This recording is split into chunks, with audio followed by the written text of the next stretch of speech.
کیا واقعی وظیفوں سے تقدیر بدلی جا سکتی ہے؟ اگر کوئی چیز تقدیر کو چینج کر سکتی ہے، بدل سکتی ہے، وہ دعا ہے۔ رزق بڑھانا ہے یا رزق ہمارا رکا ہوا ہے، رزق کے اندر رکاوٹ ہے، اس کے لیے کوئی وظیفہ بتا دیں۔ عرش کے خزانوں میں سے وہ ایک خزانہ ہے، وہ کیا ہے؟ لا حول ولا قوت الا باللہ۔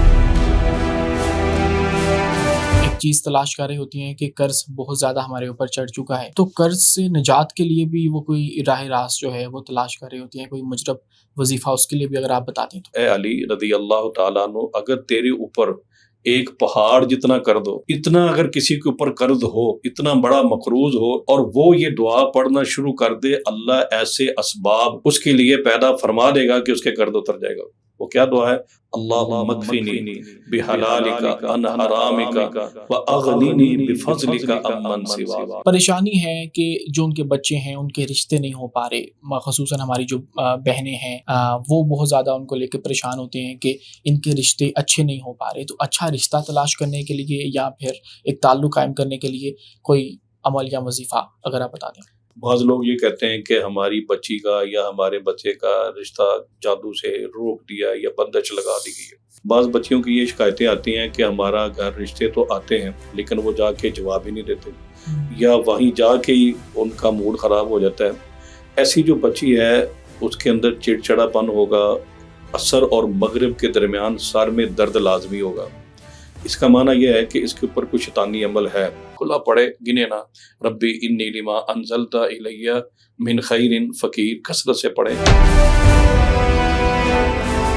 کالے جادو سے بھی زیادہ جو خطرناک چیز ہے وہ نظر بد ہے، تو نظر بد جب لگتی ہے تو اس کے متعلق ایک حدیث بھی ہے کہ یہ اونٹ کو لگے تو اونٹ جو ہے وہ ہنڈیا میں چلے جائے، اور اگر کسی انسان کو لگے تو اللہ کا مہمان بن جائے۔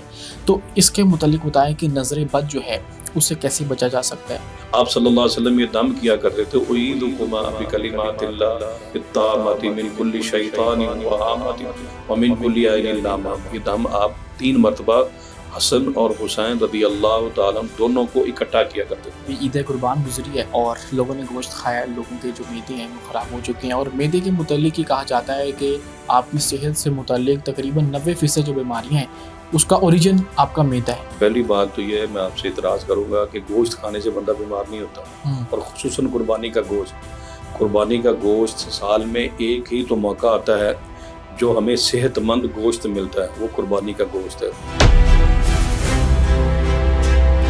لیکن بعض افراد تو یہ بھی کہتے ہیں کہ جو قربانی کا گوشت ہے وہ 3 دن سے زیادہ آپ نہیں استعمال کر سکتے یا رکھنا نہیں ہوتا۔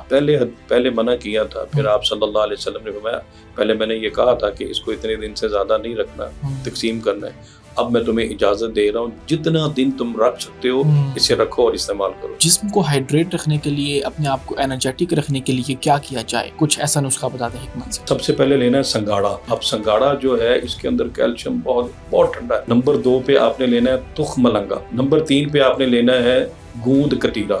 یہ 3 چیزیں لینی ہیں۔ ان تینوں چیزوں کو لے کے نا آپ گرائنڈ کر لیں۔ پیسنے کے بعد رات کو ایک برتن لیں، صبح اٹھیں گے تو یہ پھولا ہوگا۔ آپ اس کے اندر دودھ ایڈ کرنا چاہتے ہیں صبح کر لیں، کھجور ڈالنی ہے یا کچھ پھل آپ کے پاس سیب وغیرہ پڑا ہے وہ آپ کی خوشی ہو تو آپ ڈال لیں، کیلا ڈال لیں، تھوڑا سا دودھ ڈال کے اس کو شیک کر لیں۔ بہترین ناشتہ بھی ہے۔